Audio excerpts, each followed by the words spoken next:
교화 현장 속의 인물을 만나보는 초대석 시간입니다. 세계의 어려운 이웃들을 향해 봉사하는 단체들은 굉장히 많습니다. 그 가운데에서도 사회복지법인 삼동회를 기반으로 국제 구호 활동을 펼쳐온 삼동 인터내셔널의 노력은 많은 교도들에게 감동을 주고 있습니다. 세계는 하나, 인류는 한 가족이라는 이념으로 해외 교화에 앞장서고 있는 삼동 인터내셔널. 오늘은 사단법인 삼동 인터내셔널의 김명덕 이사장님과 함께 세계를 향한 복지 서비스와 인재 양성에 대해 알아보겠습니다. 반갑습니다. 네, 반갑습니다. 네. 먼저 삼동 인터내셔널이 과연 어떤 단체인지 궁금증이 있는데요. 어떤 단체인가요? 예, 금방 소개해 주셨다시피 삼동 인터내셔널은 사회복지법인 삼동회에서 출범시킨 그런 사단법인 삼동 인터내셔널입니다. 네. 삼동회는 우리나라 복지법인 중에서 굴지의 법인이고, 네. 우리 교단적으로 볼 때 복지법인의 모체가 되겠습니다. 삼동회를 통해서 5-6개 정도 법인이 분리되어 있습니다. 그러나 삼동회는 보건복지부 소속으로 국내 복지 활동만 하게 되어 있습니다. 네. 그래서 그러한 한계를 극복하기 위해서 해외 구호 활동 단체로 외교통상부 소속으로 삼동 인터내셔널을 이렇게 출범시켜서 금년이 한 8-9년째 정도 되십니다. 말씀하신 대로 좀 그 부분이 좀 궁금해지는데요. 네. 2008년에 설립된 삼동 인터내셔널은 외교부 소속이란 말씀 방금 하셨어요. 외교통상부 소속. 네. 꼭 필요했던 이게 설립할 배경이 좀 있었던 것 아닐까 생각이 드는데요. 어떻게 설립된 것인지 좀 소개해 주시면. 원래 삼동의 설립 목적이 인류복지 선도, 재생의세가 핵심적인 그 설립 목적입니다. 삼동회는 국내 복지 사업만 하도록 이렇게 우리가 되어 있기 때문에 국제 활동을 위해서는 삼동 인터내셔널 출범시킬 수밖에 없습니다. 네.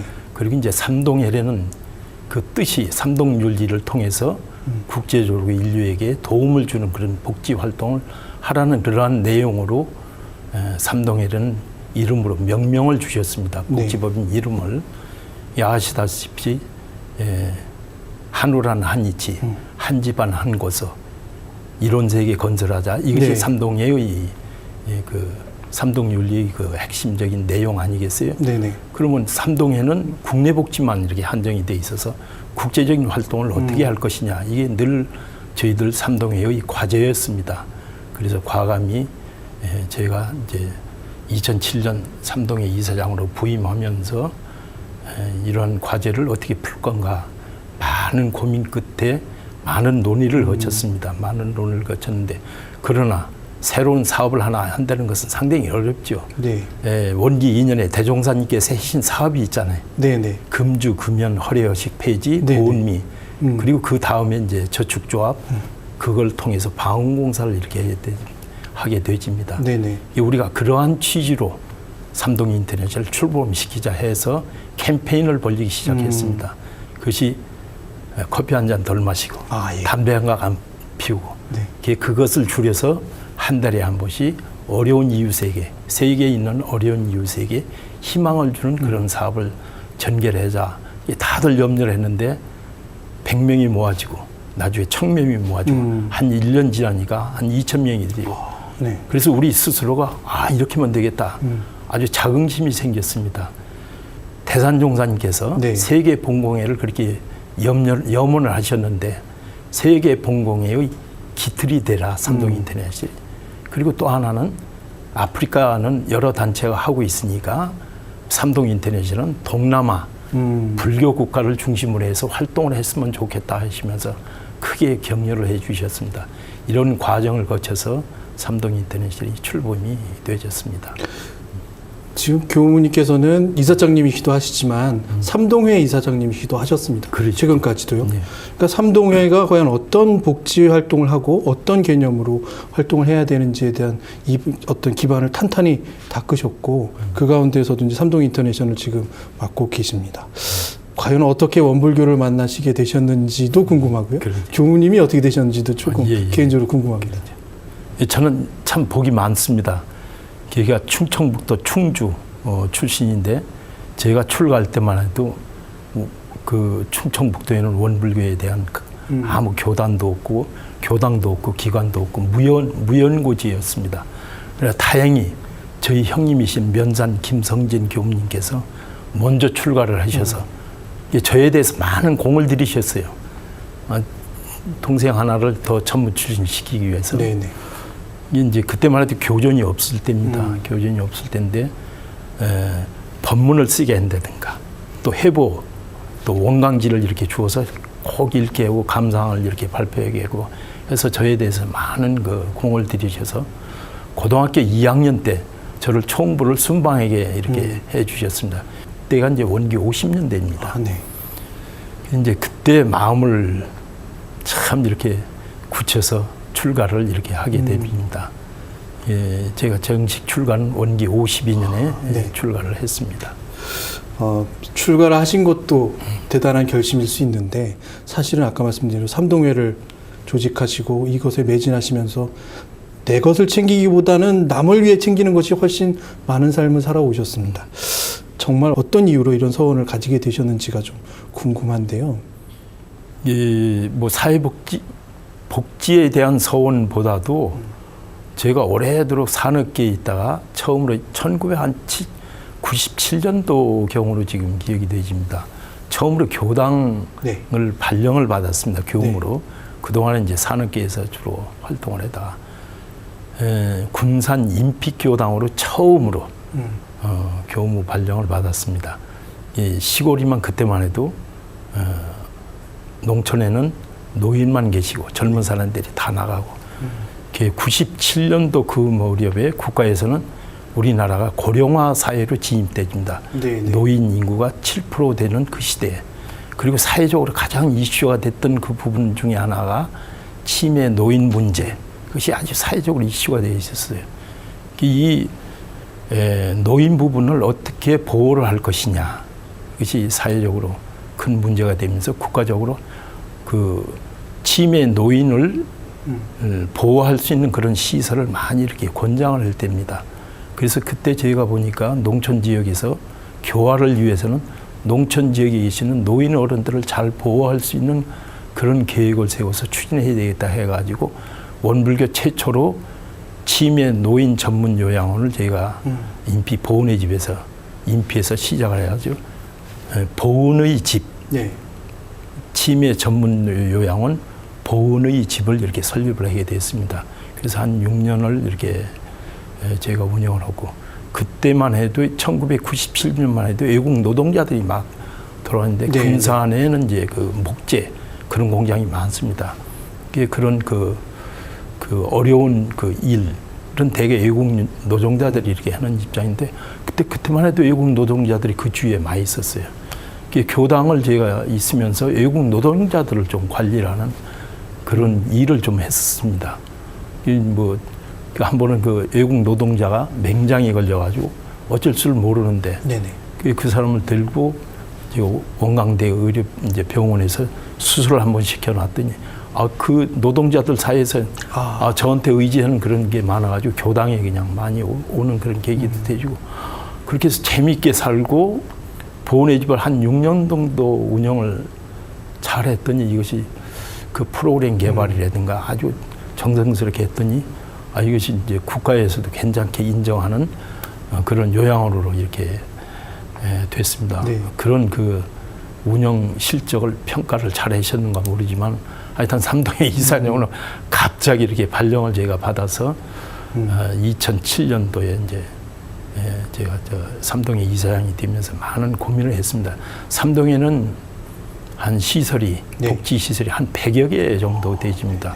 근데 그 복지 시설은 대개 국가와 파트너십으로 시작해서 국가에서 지원해서 우리가 운영하는 그런 시스템입니다.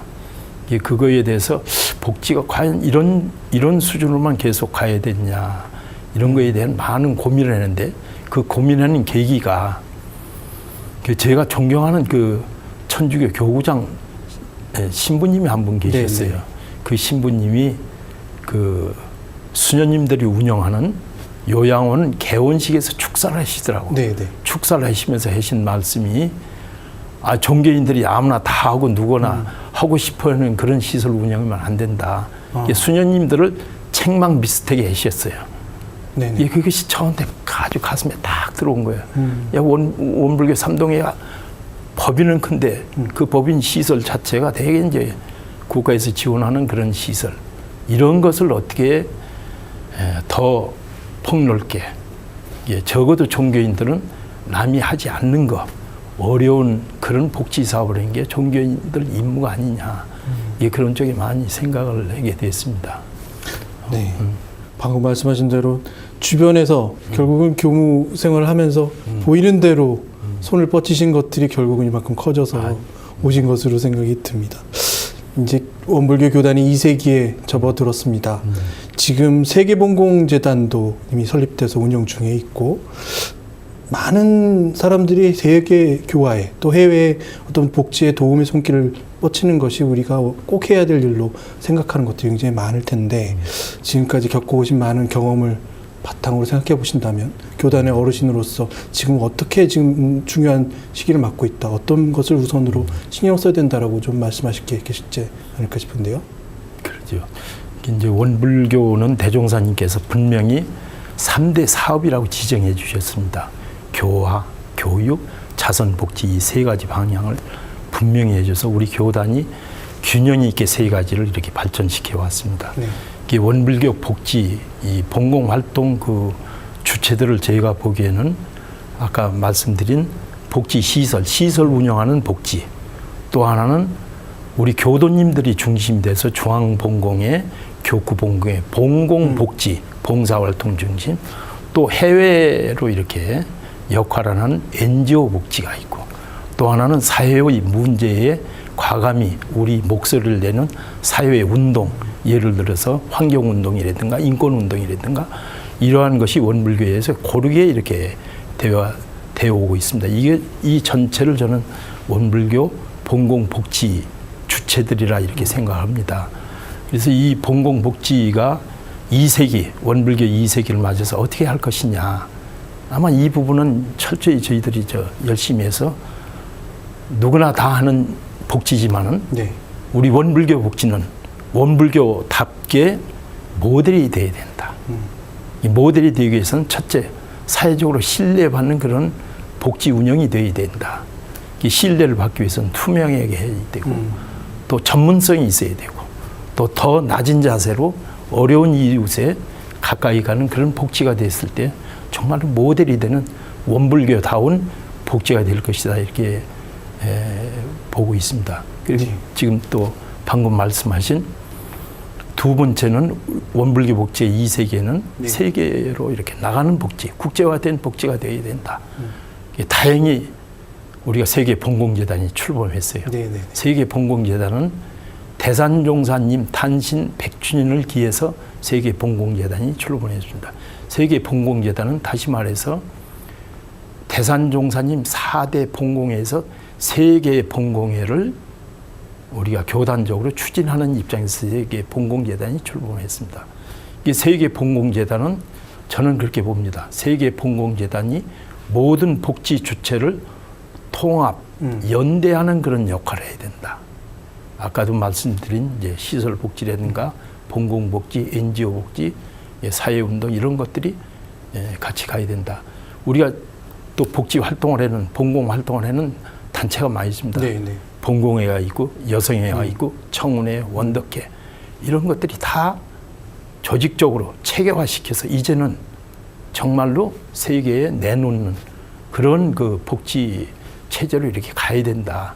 세계봉공재단은 교조원장님 회장님이시죠. 네네. 그리고 모든 봉공을 총괄하는 공익복지부장이 상임이사로 되어 있습니다. 아마 이건 봐서 교단이 중심이 되는 봉공활동, 개인이나 단체가 중심이 되는 게 아니라 교단이 중심이 돼서 개인이나 이런 단체를 총괄해서 종합적으로 연대해서 가는 아주 체계 있고 조직적인 그런 국제 봉공 활동이 필요하다 이렇게 봐집니다. 요즘 이제 그리고 이제 그 봉공 단체가 여러 가지가 있습니다. 네. 원불교 사회복지협의회도 있고, 원불교 복지법인 협의회도 있고, 또 NGO 협의회도 있고, 근데 다 각각 그 미미하게 이렇게 움직이고 있습니다. 이것을 총괄해서 이렇게 가야 된다. 예, 그런 생각이고 이걸 내려면 많은 정말로 그런 심도 있는 연구가 필요합니다. 근데 이제 사회복지연구소가 그런 데에 대한 앞으로 2세기 이후에 원불교 봉공활동이 어떻게 돼야 되냐는 심도 있는 연구가 되어져서 그렇게 같이 감으로써 정말로 세계 봉공재단이 발족한 그 의의를 살릴 수 있는 그런 계기가 되지 않겠냐.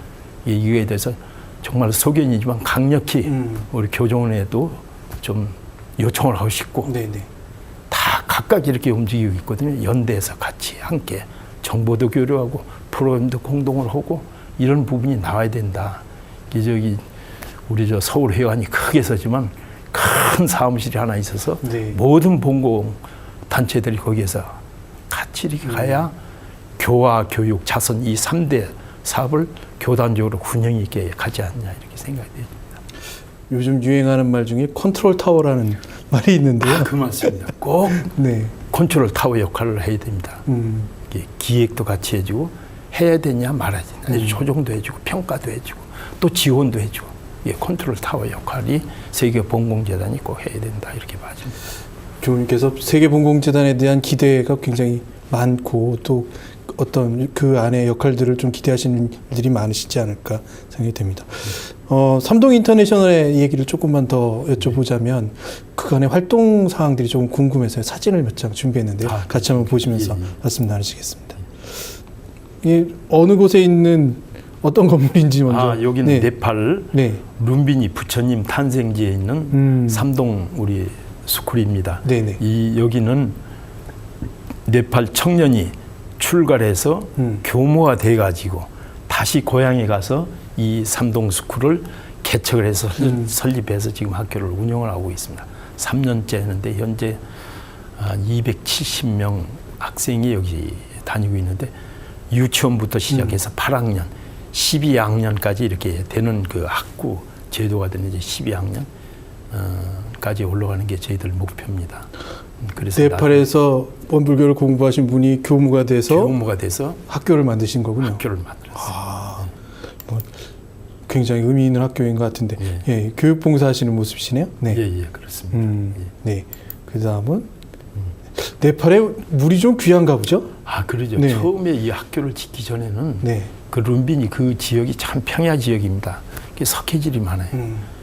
근데 이제 학교 학생들 한 600명, 700명 있는데 달랑 짝두셈 하나뿐이 없는 거예요. 그래서 그쪽에 이제 그 지역 유지들이나 그때 한국 그 스님 한 분이 거기서 한 몇십 년 그 활동을 하고 계시는 그 스님이 우물을 좀 파주세요 해가지고 저희들이 우물을 한 200여 개를 팠습니다. 우물, 저희들이 판 우물을 먹고 사는 그 숫자가 한 2만에서 한 5만 그 사이가 되지 않냐.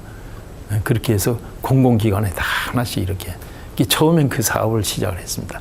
그러다 이제 그거보다도 삼동 인터내셔널은 교육 사업에 중점을 둬야 되겠다 이렇게 시작을 했습니다. 먼저 생명수부터 공급을 하고 그다음에 교육봉사 말씀하셨는데 우리 청년들이 이렇게 교육봉사도 네팔로 자주 가는 것으로 그러죠. 됩니다. 예, 자주 갑니다. 의료봉사도 가고 여기도 세상교육센터는 여기는 그 함께하는 사람들 거기에서 운영에다 상당히 운영이 어려운 입장이 돼 있었습니다. 그래서 이 부분은 교단적 합의하에서 삼동 인터넷이 인수를 해서 지금 잘 운영을 하고 있습니다. 그러니까 삼동 인터넷이라는 룸비니 삼동 스쿨과 수도 카트만두의 삼동 교육센터인데 이것은 우리 같으면 종합사회복지관처럼 여기서 유치원 아이들도 무료로 교육시켜주고 여성들 재봉 교육을 시켜서 취업에 도움이 되고 또 태권도 그 놀이가 참 약하니까 태권도에 한 6, 70명이 태권도 그렇게 해서 태권도도 우리 같은 거기에다가 전통 음악을 이렇게 가미시켜서 했는데 아주 수준 있게 되고 한글 학교도 운영하고 아주 다양한 이 프로그램이 이 교육센터에서 운영되고 있습니다.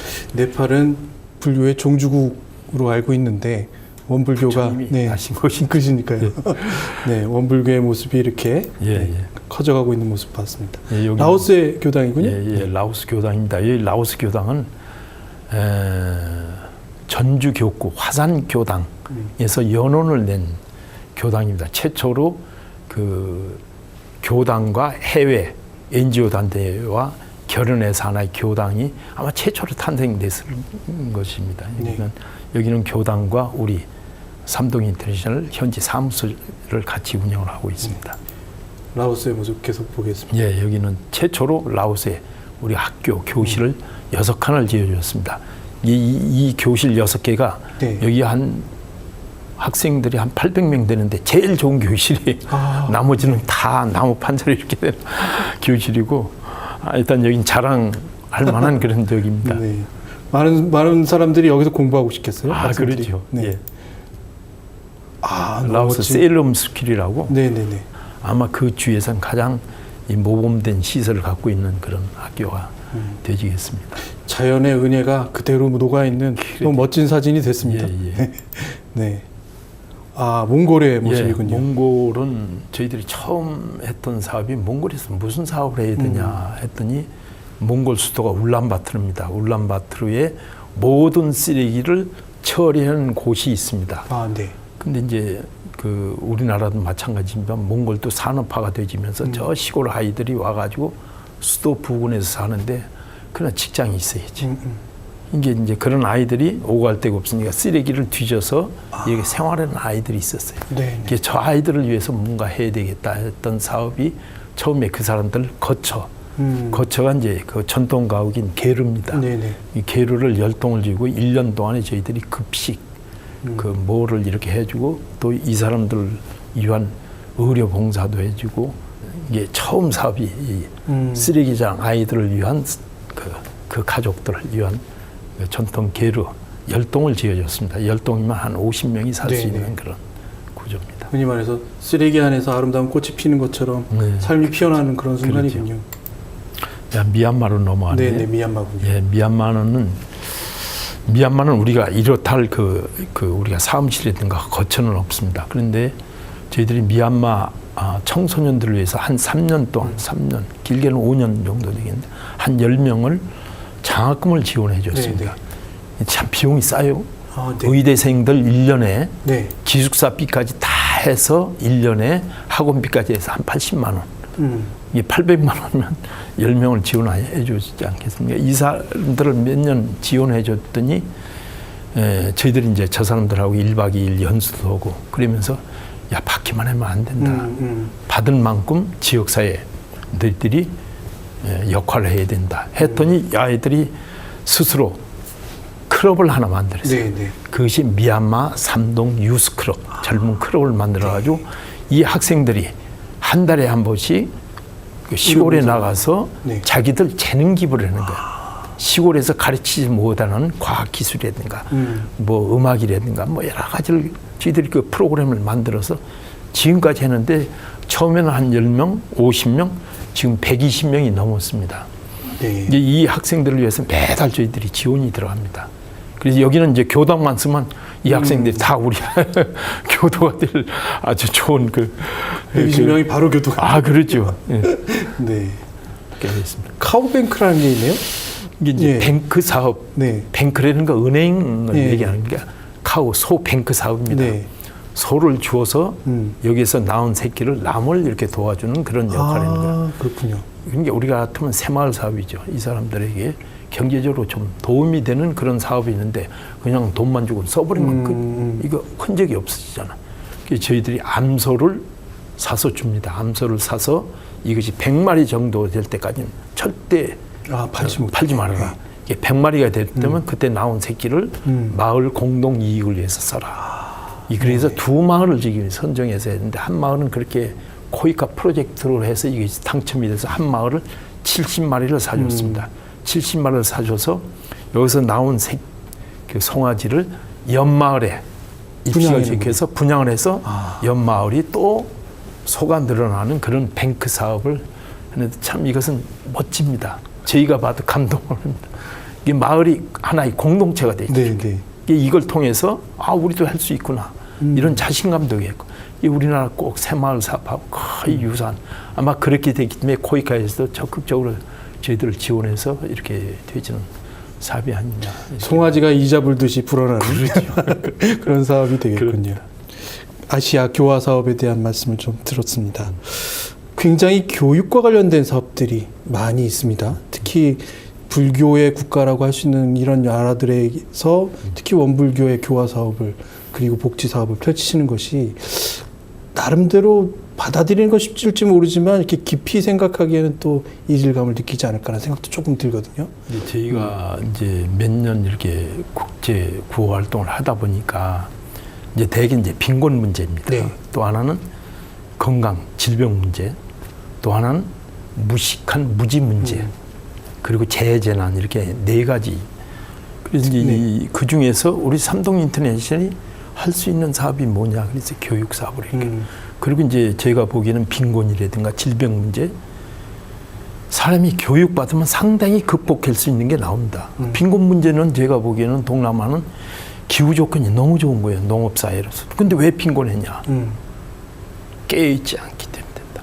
그리고 질병 부분도 손만 잘 씻어도, 손만 잘 씻고 위생관념만 있어도 이거 질병을 상당히 극복할 수 있는 거예요. 이게 교육이 모든 우리 인류가 갖고 있는 문제를 해결하는 기본이 되진다. 그래서 저희들은 교육 사업에 그리고 인재 양성, 그리고 제가 보기에는 어떤 부분보다도 남는 여진이 있는 그런 프로그램입니다. 교육 기관 하나 생기면 계속 이렇게 활용될 수 있고. 아까 말씀하신 대로 120명이 바로 교도가 될 수 있는 준비가 되어 있다는 말씀도 하셨습니다. 이렇게 해외 교화 또 세계에서 어떤 역할을 하길 바라는 후진들도 굉장히 많고요. 또 서원을 다지고 있는 우리 젊은이들도 굉장히 많은 것으로 알고 있습니다. 이런 젊은이들에게 하시고 싶은 말씀도 좀 계실 것 같고, 우리 원불교 교도님들에게 해외교 활동을 통해서 정말 얻으신 감동을 같이 나누자는 말씀도 하실 수 있을 것 같은데요. 인사 말씀처럼 한마디만 좀 카메라를 통해서 부탁을 드릴까요? 네. 예, 원불교 지난 1세기는 원불교가 한국 사회에서 인정받는 그런 교단이 됐습니다. 그러기 위해서는 많은 선지님들과 교도님들의 합력이 있어서 한국 사회 4대 종교로 인정받는 그런 우리 원불교가 됐습니다. 앞으로 1세기는 이 세상의 문명을 향도하는 그런 원불교가 되기 위해서는 정말로 원불교가 어려운 사람과 함께하는 그런, 함께할 때 자비교단이 되지고, 자비교단이 되어야 주세기의 교단이 된다고 봐집니다. 이 자비교단이 되기 위해서는 이웃에게, 어려운 이웃에게 나눔과 배품 활동을 해야 된다고 봅니다. 제가 캄보디아에 초등학교 4학년부터 고등학교 2학년 학생들까지 개벽지기 봉사활동을 몇 년 동안 그 프로그램을 진행한 경험이 있습니다. 예, 봉사활동과 홈스테이까지 이렇게 했었죠. 그 학생들이 들어와서 하는 얘기가 이구동성으로 우리는 가진 것이 너무 많다. 또 버리는 것이 너무 많다. 낭비하는 것이 너무 많다. 예, 우리가 나눌 것이 없다고 보통 그럽니다. 그러나 우리가 조금만 관심을 돌려서 보면 우리가 버리는 것, 낭비하는 것, 이런 것을 잘 조절해서 이웃에게 돌림으로써 정말로 우리가 나눔이 생활화되지고, 또 나눔이 하나의 그런 문화를 확산시키는 그러한 우리가 역할을 할 수 있다고 봅니다. 나눔이 확산됐을 때 이 사회는 따뜻하고 은혜로운 세상이 될 것으로 저는 확신을 합니다. 우리 모든 교도님들이, 또 모든 앞으로 후진님들이 이러한 부분에 대해서 나눔 확산 운동에 동참하는 그러한 계기가 됐으면 합니다. 나눔은 바로 보온, 봉공하는 것이고, 나눔을 잘했을 때 바로 그것이 신앙 수행을 잘하는 것입니다. 아무리 신앙 수행을 잘 하더라도 나눔이나 베품이 없을 때는 신앙 수행을 잘 못하는 것이라고 저는 생각을 합니다. 그래서 이 나눔을 통해서 이 세상을 은혜롭고 따뜻한 세상이 되도록 모두가 합력하는 데 동참해 주시기를 바랍니다. 감사합니다. 말씀 나누는 과정에서 아까 사진을 보여주시면서도 그냥 어렴풋하게 생각한 것들이 너무 많았구나라는 것을 제가 느꼈습니다. 조금만 설명을 들어도 이렇게 큰 감동이 있는 사업들을 하시는 것에 정말 감사드린다는 말씀을 제가 대표로 해도 되는지 모르겠습니다. 드리겠습니다. 그리고 앞으로도 정말 젊은이들이 이런 소원들을 끊임없이 꿈꿔가는 데 있어서 좋은 말씀, 때론 회초리 같은 말씀도 조금 자주 해주셨으면 좋겠다는 말씀을 드리겠습니다. 네, 오늘 말씀 감사합니다. 예.